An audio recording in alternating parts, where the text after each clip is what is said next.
Hello friends, welcome back to Tairas kitchen. আজকে বানাবো ছানার ভাপা সন্দেশ। ঠান্ডা ঠান্ডা এই সন্দেশটা খেতে অসম্ভব ভালো লাগে। মুখে দিলেই যেন মুখের মধ্যে মিলিয়ে যায় এই রকম একটা ব্যাপার অনুভব হয়। তো যাকে যাকে খাইয়েছি সকলেই কিন্তু এই সন্দেশটার প্রশংসা করেছে। একবার হলেও বাড়িতে বানিয়ে দেখতে পারেন, আশা করছি সকলের ভীষণ পছন্দ হবে। চলুন তাহলে রেসিপিটা দেখে নিই।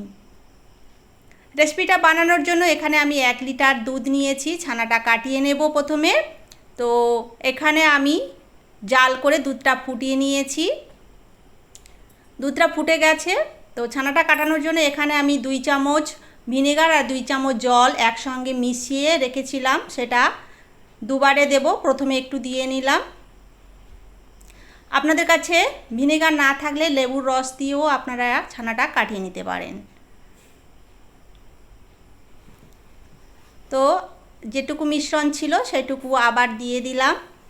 দিয়ে আস্তে আস্তে এইভাবে নাড়িয়ে নিচ্ছি। আর এই সময় গ্যাসের ফ্লেমটা একদম লোতে করে দিতে হবে। দেখুন খুব সহজেই কিন্তু ছানাটা কেটে গেল। ছানাটা আমার একদম পারফেক্টভাবে হয়ে গেছে দেখুন। এবার আমি ওভেন থেকে সঙ্গে সঙ্গে নামিয়ে স্ট্রেনারের মধ্যে ঢেলে নিচ্ছি। এবার পরিষ্কার জল দিয়ে ছানাটা ভালোভাবে ধুয়ে নেব, যাতে ভিনিগারের টক ভাব না থাকে। এবার ভালোভাবে জল ঝরিয়ে একটা বাটির মধ্যে নিয়ে নিয়েছি আর হাত দিয়ে ভালোভাবে ছানাটা ম্যাশ করে নিয়েছি। এবার একটা মিক্সিং জার নিয়েছি, জারের মধ্যে আমি ছানাটা নিয়ে নিচ্ছি। ছানাটা আমার 200 গ্রাম হয়েছে। আর দিয়ে দিচ্ছি এর মধ্যে 1/4 কাপ মানে 50 গ্রাম গুঁড়ো চিনি। আর দিয়ে দিচ্ছি 1/4 কাপ গুঁড়ো দুধ, ওজনে আছে 50 গ্রাম। দিচ্ছি 1/4 চামচ হচ্ছে এলাচ গুঁড়ো। এবার ওপর নিচ করে ভালোভাবে একটু মিশিয়ে নিচ্ছি। মেশানো হয়ে গেলে ব্লেন্ডারের ঢাকনাটা ঢেকে আমি এটাকে খুব ভালোভাবে ব্লেন্ড করে নেব। দেখুন ব্লেন্ড করা হয়ে গেছে। আর ব্লেন্ড করার সময় আমার 2 থেকে 3 চামচ জলের প্রয়োজন পড়েছিল, আমি দিয়েছি। আপনাদের লাগলে আপনারা দিয়ে নেবেন। আর জল বা দুধ যে কোনো একটা দিলেই হবে। এবার ভাপানোর জন্য এখানে আমি একটা কেক টিন নিয়েছি। কেক টিনের ওপরে আমি ঘি ব্রাশ করে দিচ্ছি। আপনাদের কাছে কেক টিন না থাকলে যে কোনো বাটি বা বোল নিলেই হবে। এবার দিয়ে দিচ্ছি একটা A4 সাইজের পেপারকে কেটে আমি এর মধ্যে দিয়ে দিচ্ছি। বাটার পেপার থাকলে অবশ্যই দেবেন। আমার কাছে বাটার পেপারটা ওই মুহূর্তে ছিল না, সেই জন্য আমি এই পেপারটা দিয়েছি।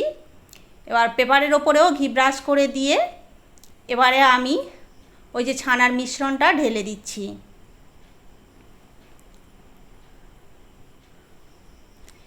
মিশ্রণটা ঢালা হয়ে গেছে, একটু ট্যাপ করে নিচ্ছি। আর ওপর থেকে একটু স্যাফরন দিয়ে দিচ্ছি। আপনাদের কাছে থাকলে দেবেন, না থাকলে দেওয়ার প্রয়োজন নেই, তো দিলে ভালো লাগবে। এবার ফয়েল পেপার দিয়ে ঢেকে দিচ্ছি। অবশ্যই ঢেকে দেবেন। ফয়েল পেপার না থাকলে যে কোনো ঢাকনা ঢেকে দেবেন, ঢাকনা দিয়ে ঢেকে দেবেন। এবার আগে থেকে জল ফুটতে দিয়েছিলাম আর একটা স্ট্যান্ড বসিয়ে দিয়েছিলাম, তার ওপরে মিশ্রণের টিনটা আমি বসিয়ে দিলাম। আর একটা ঢাকনা ঢাকা দিয়ে আমি 20 থেকে 25 মিনিট ভাপিয়ে নেব। আর এই যে ছিদ্রটা একটা কাগজ দিয়ে বন্ধ করে দেব। 20 থেকে 25 মিনিট পর আমি ফিরে এলাম। ফয়েল পেপারটা আমি উঠিয়ে নিচ্ছি। টুথপিক দিয়ে চেক করে দেখে নেব। দেখুন ক্লিন এসছে। এবার এই কেক টিনটা আমি ঠান্ডা করে ফ্রিজে নর্মাল চেম্বারে 2 ঘন্টা রেখে দেব। তো 2 ঘন্টা পর ফিরে এলাম। আর এইভাবে একটু ছুরি দিয়ে একটু ছাড়িয়ে নিচ্ছি মোল্ড আউট করার জন্য। আর একটা প্লেটে এইভাবে উল্টে নিচ্ছি। আর আস্তে করেই একটু টোকা মারলেই সহজেই কিন্তু সন্দেশটা মোল্ড আউট হয়ে যাবে। আর কাগজটা আমি উঠিয়ে নিচ্ছি, নিয়ে সন্দেশটা উল্টে নিচ্ছি। এবার ছুরি দিয়ে ভালোভাবে এটাকে কেটে নিচ্ছি।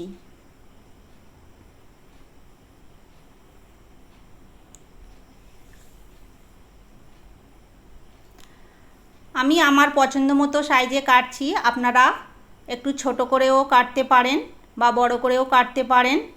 তবে এই সন্দেশটা খেতে কিন্তু দারুণ লাগে। ফ্রিজে বেশিক্ষণ সময় ধরে একটু রেখে খাবেন, এটা অসম্ভব সুন্দর লাগে। আর আমি ভাবতেই পারিনি যে এই সন্দেশটা খেতে এতটা দারুণ হয়।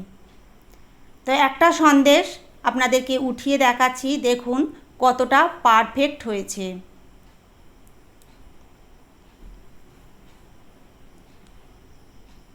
এই সন্দেশ আপনি যাকেই খাওয়াবেন সেই কিন্তু আপনার প্রশংসা করবে। তো একটা সন্দেশ আপনাদের সঙ্গে কেটে শেয়ার করছি, দেখুন কতটা দারুণ হয়েছে। তো আশা করছি আজকের ভিডিওটা আপনাদের কাছে অনেক ভালো লেগেছে। আর ভালো লাগলে প্লিজ লাইক, শেয়ার এবং চ্যানেলটা সাবস্ক্রাইব করে নেবেন। পাশের বেল বাটনটা প্রেস করে রাখবেন পরবর্তী ভিডিওর নোটিফিকেশান সবার আগে পাওয়ার জন্য। তাহলে ভিডিওটা আজকের মতো এখানেই শেষ করছি। আবার দেখা হয়ে যাবে অন্য একটা নতুন ভিডিও নিয়ে। আপনারা অনেক অনেক ভালো থাকবেন, সুস্থ থাকবেন, সাবধানে থাকবেন।